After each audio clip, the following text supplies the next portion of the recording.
মিশরের pyramid. Pyramid কথাটা আসলেই চলে আসে পৃথিবীর সপ্তম আশ্চর্যের প্রথম আশ্চর্য হলো মিশরের পিরামিড। এই পিরামিড নিয়ে গবেষণা এখন পর্যন্ত চলছে। গবেষকরা যখনই গবেষণা করে নতুন নতুন তথ্য আবিষ্কার হয় এবং এই সমস্ত তথ্যগুলো কি সঠিক নাকি অনুমান এটাও এখনও নির্ণয় করা সম্ভব হয়ে ওঠে নাই।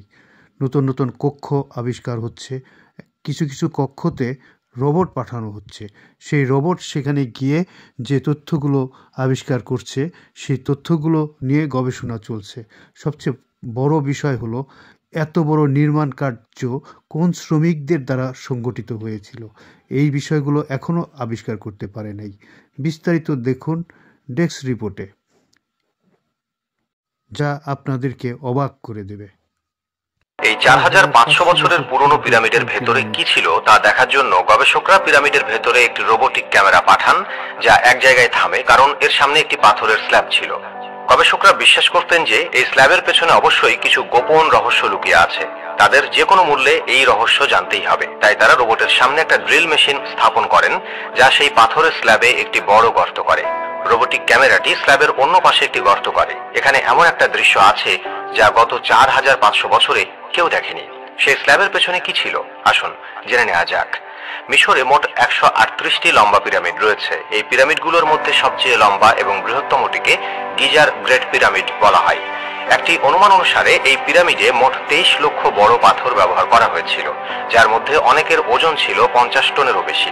কিন্তু এটি ছিল এত লম্বা এবং বিশাল পিরামিড। এটা তৈরির উদ্দেশ্য কি ছিল? গিজার গ্রেট পিরামিড হলো সবচেয়ে উঁচু এবং প্রশস্ত পিরামিড। এর ভেতরে এখনো পর্যন্ত দুটি লুকোনো কক্ষ আবিষ্কৃত হয়েছে। একটির নাম কিংস চেম্বার এবং অন্যটির নাম কুইন্স চেম্বার। যখন গবেষণা দলটি প্রথমবারের মতো কিংস চেম্বারের ভেতরে গেল, তখন তারা ভেতরে এমন কিছু দেখতে পেল যা মোটেও প্রত্যাশিত ছিল না। হ্যাঁ, সেখানে তারা গ্রানাইটের তৈরি 4500 বছরের পুরনো একটি কফিন খুঁজে পেল, যা ভেতর থেকে খালি ছিল। কিন্তু আশ্চর্যের বিষয় হলো কফিন আবিষ্কার নয়, বরং বিশেষজ্ঞরা অবাক হয়ে দেখছিলেন যে এই কক্ষে প্রবেশের একমাত্র পথ ছিল একটি ছোট গর্তের মধ্য দিয়ে, যেখান দিয়ে একজন মানুষও খুব কমই প্রবেশ করতে পারে। তাহলে এই এক টুকরো গ্রানাইট কফিনটি ভেতরে কিভাবে এলো? অবশেষে বহু বছর গবেষণার পর এই সিদ্ধান্তে উপনীত হয় যে প্রথমে রাজার কক্ষটি ভেতর থেকে তৈরি করা হয়েছিল এবং একই সাথে এই কফিনটি স্থাপন করা হয়েছিল। এরপরে চেম্বারটি সিল করে দেওয়া হয় এবং কেবল এই ছোট্ট চিহ্নটি অবশিষ্ট থাকে। সর্বোপরি 4500 বছর আগে সেই সব মানুষ কারা ছিলেন যারা পিরামিড তৈরির মতো কঠিন চ্যালেঞ্জ সম্পন্ন করেছিলেন? কিন্তু বিশেষজ্ঞরা বহু বছরের কঠোর পরিশ্রমের পর এমন কিছু প্রমাণ পেয়েছেন। যখন তারা সেখানে পাওয়া শ্রমিকদের হাড় এবং স্কেট পরীক্ষা করে দেখেন, তখন তারা একটা বিশেষ জিনিস লক্ষ্য করেন। কিছু শ্রমিকের হাড়ে আঘাত ছিল এবং কিছু শ্রমিকের অস্ত্রোপচারও করা হয়েছিল। কিন্তু কতজন শ্রমিক একসাথে এই দুর্দান্ত কাঠামোটি তৈরি করেছিলেন তা এখনো জানা যায়নি। হাজার হাজার বছর আগে তাদের কাছে কোনো মেশিন বা আধুনিক সরঞ্জাম ছিল না। তাই এটা স্পষ্ট যে পিরামিড তৈরির সময় একই সময়ে অনেক শ্রমিক নিযুক্ত ছিল। ইতিহাস থেকে জানা যায় যে পিরামিডটি তৈরিতে একসময় কমপক্ষে 1 লক্ষ শ্রমিক নিয়োগ করা হয়েছিল। গবেষকরা বিশ্বাস করতেন যে এত জাঁকজমক এবং প্রদর্শনী কেবল মমিগুলোকে কবর দেওয়ার জন্যই করা সম্ভব নয়, বরং এই পিরামিডগুলোর আরও একটা বিশেষ উদ্দেশ্য ছিল।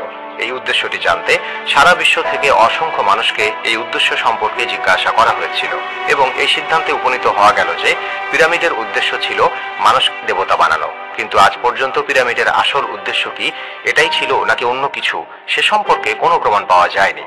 1980 সালে পিরামিডের উপর একটা বিশেষ ধরনের এক্স-রে করা হয়েছিল, যা প্রকাশ করেছিল যে রানী এবং রাজার কক্ষ ছাড়াও পিরামিডের শীর্ষে আরো একটা গোপন কক্ষ রয়েছে। সম্ভবত এটাই সেই গোপন কক্ষ যেখানে পিরামিডের অনেক রহস্য লুকিয়ে আছে। এই গোপন কক্ষের প্রবেশাধিকার এটি জানার জন্য 1993 সালে একটি রোবোটিক ক্যামেরা প্রস্তুত করা হয়েছিল এবং এই ছোট সুড়ঙ্গে পাঠানো হয়েছিল। ঠিক 200 ফুট যাওয়ার পরে রোবোটিক ক্যামেরাটি বন্ধ হয়ে যায়, কারণ এর সামনে একটি পাথরের স্ল্যাব ছিল যার সাথে দুটি তামার হাতল সংযুক্ত ছিল। কিন্তু বিশেষজ্ঞদের যে কোনো মূল্যে স্ল্যাবের অন্য দিকের দৃশ্য দেখতে হয়েছিল। এর জন্য একটি রোবট প্রস্তুত করা হয়েছিল যার সাথে একটা ড্রিল মেশিনও সংযুক্ত ছিল। 2001 সালে সেই রোবটটি চুনাপাথরের একটি স্ল্যাবে পরিণত হয়েছিল, একটি বিশাল গর্ত তৈরি করেছিল। ক্যামেরা যখন সেই গর্তের ভেতরে তাকালো, তখন ভেতরের আরেকটি পাথরের স্ল্যাব ছিল। কিন্তু যখন ক্যামেরার কোণটি মাটির দিকে ঘুরিয়ে দেখা গেল, তখন এমন কিছু দেখা গেল যা সকলের মেরুদণ্ড বেয়ে কাঁপুনি দিয়ে উঠল। হ্যাঁ, মাটিতে লাল রঙে কিছু বিশেষ বর্ণমালা লেখা ছিল। এই বর্ণমালাগুলো 4500 বছর আগে এই ছোট্ট অংশটি সিল করার সময় লেখা হয়েছিল। বিশেষজ্ঞরা এই লেখাটি বা এর উদ্দেশ্য কিছুই বুঝতে পারেননি। আপনারা এ সম্পর্কে কি মনে করেন দয়া করে